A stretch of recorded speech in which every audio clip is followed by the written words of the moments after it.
to those at Shell. $130 feels like hell. $140 for a barrel.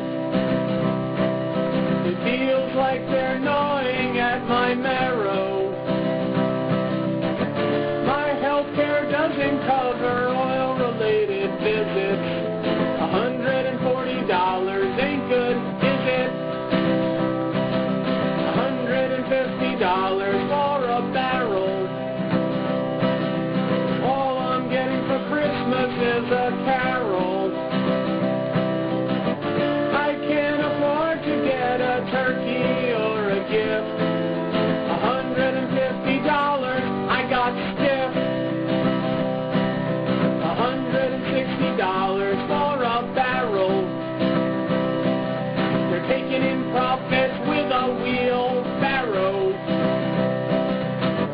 They've got a house in Aspen and one in Dubai. $160, wave goodbye.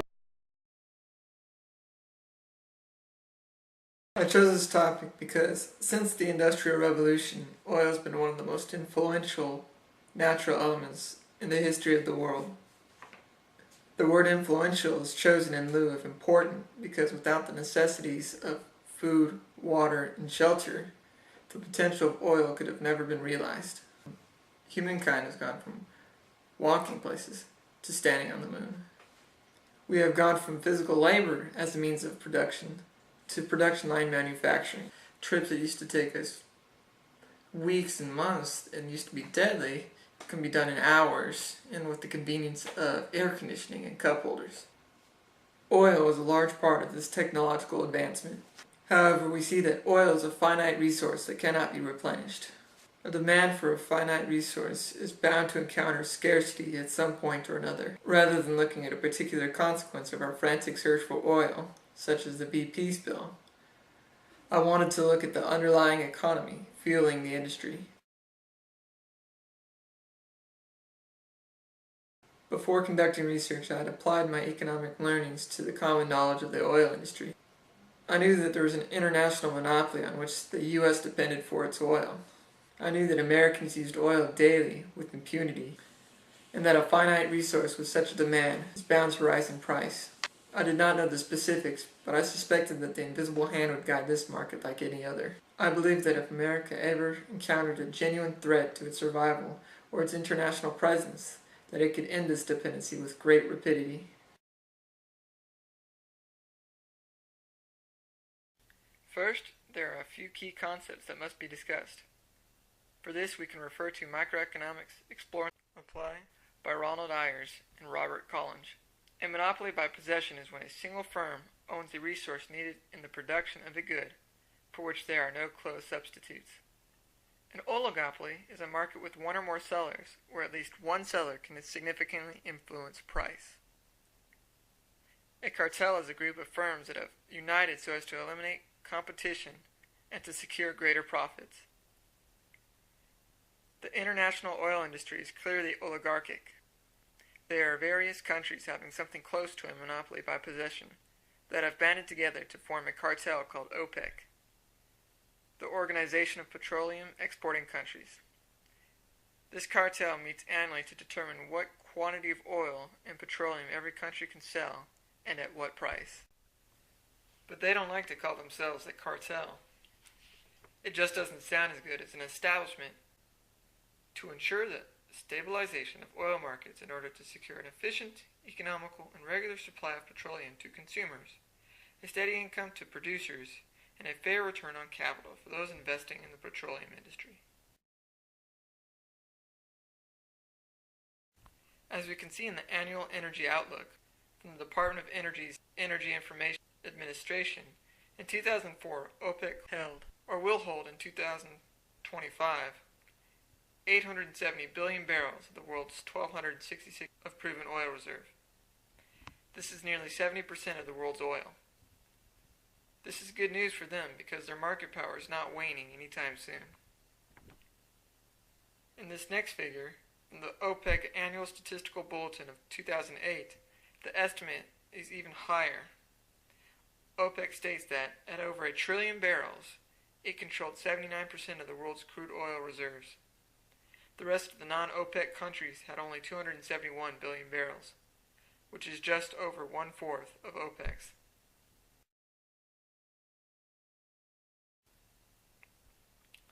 Well, according to the EIA, Energy Information Administration, the U.S. had only 1.6 of the world's proven oil reserves. And though we are number 3 in producing crude oil in the world, we are the number 1 consuming nation in the world. The problem is that we consume more than double what we produce. As seen in the figure above, in 2007, the U.S. consumed more than 2 times what it produced, a daily disparity of 12.2 million barrels. In order to continue this deficit, we must import, and import we do. As seen in the figure above, in 2009, 69% of our oil came from imports. Of these 4.3 billion barrels of oil, 41% came from OPEC. With such a massive portion of the market, OPEC has an immense amount of impact on our price of oil.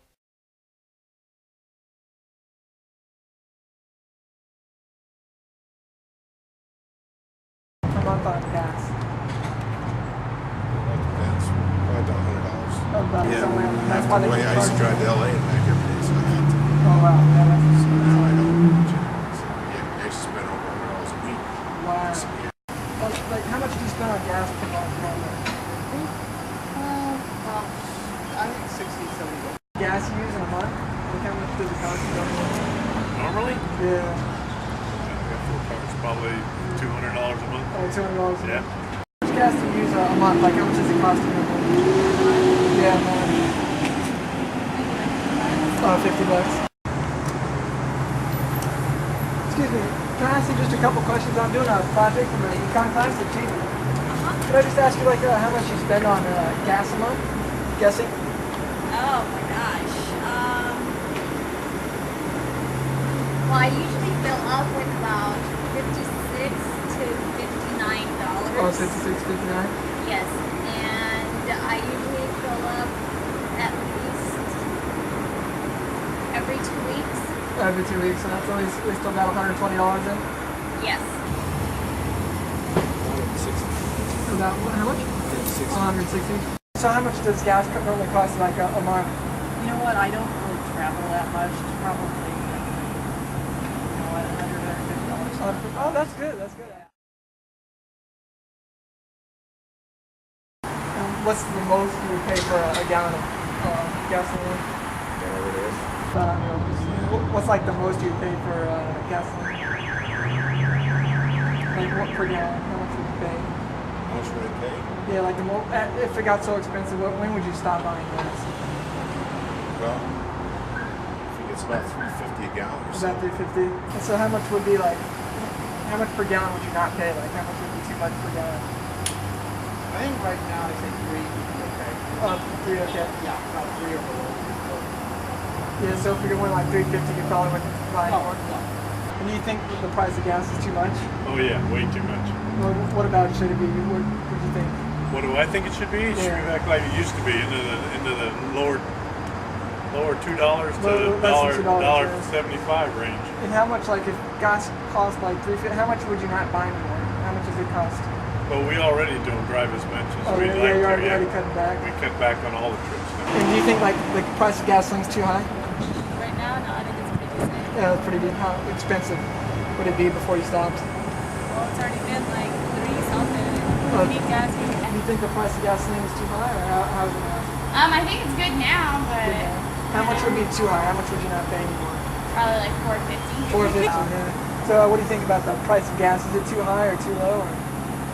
Well, it was funny is my family actually owns some royalties. Oh, really? So it's like if the gas goes up, our oil price, what we get back. Yeah. So I don't really care. That sounds horrible. No. So what do you think about the price of gasoline? Do you think it's too high? it's crazy. Yeah, dude, too high. And what's like the max price you pay for gasoline? Like how much per gallon? $3. $3, so it's like right there now. You probably wouldn't spend too much more.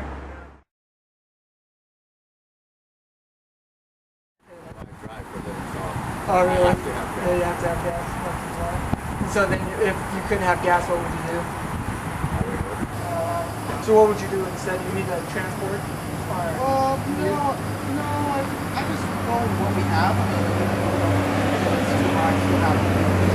okay, so you'd still have, you wouldn't like it, but you'd still have to. I appreciate it. Thank you very much. So, like, at what price would you like not buy anymore? Would I not buy anymore? I have to buy more. Yeah, I have to have gas to exist. Yeah, really? Yeah, to commute and everything. Right. I appreciate that. Okay. Thank you. You think the price of gas is too high, or how about now? Is it pretty Oh, reasonable right now it's a little high. Oh, it's just a little bit high? Yes. But how much would it be, like, too much? How much would you not buy anymore if it costs? Well, you need it. Yeah, you need it. Yeah, So so I would buy it. you'll still no buy matter it. what. Yeah, Yes. you'd have to buy it, right? Yeah. And do you think the price of gasoline is too high right now, or is it a little bit too high? So how much if it costs, would you not buy anymore? Gotta get to work. Yeah, you have to have it. You can't take, like, the bus or the Metrolink or anything. Oh, so you'd have to have it. Maximum, how much? $3 per gallon? Or maybe. $4. Maybe low. Or Yeah, so if we got the. if necessary to have it. And, Oh, so you can't live if it's without really it. Then? necessary, then I'll pay. Oh, you'll pay anything. See, I was only gonna put 10 right now. Not kidding. I just yeah.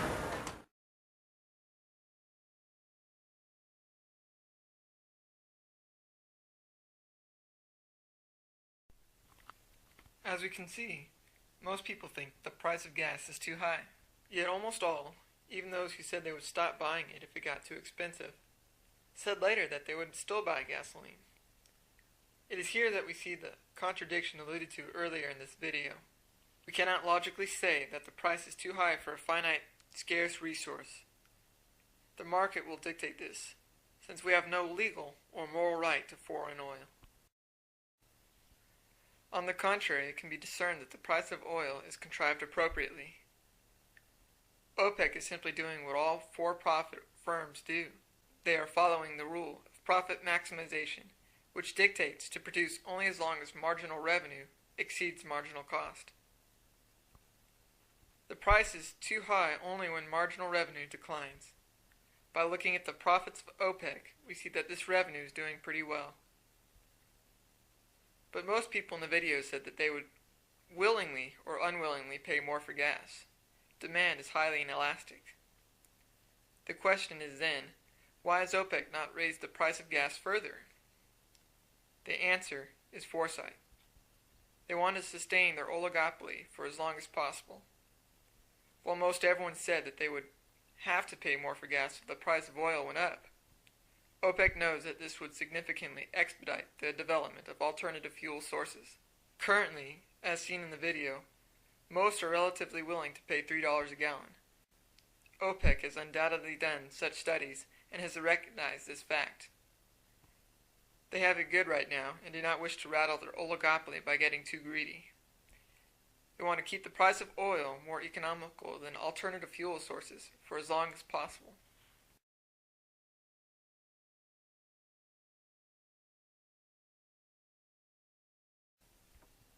The most important thing for us to do is stay informed. There is nothing more destructive than ignorance. Stay abreast of proposals regarding fuel sources and vote intelligently. The second thing for us to do is relax. The market will allocate resources appropriately. We should study it so as to be on the better side of it. We should recognize oil as a finite resource and expect in the near future to find alternatives. Lastly, we can limit our own dependency on oil by riding a bike, taking a bus or train, or just carpooling.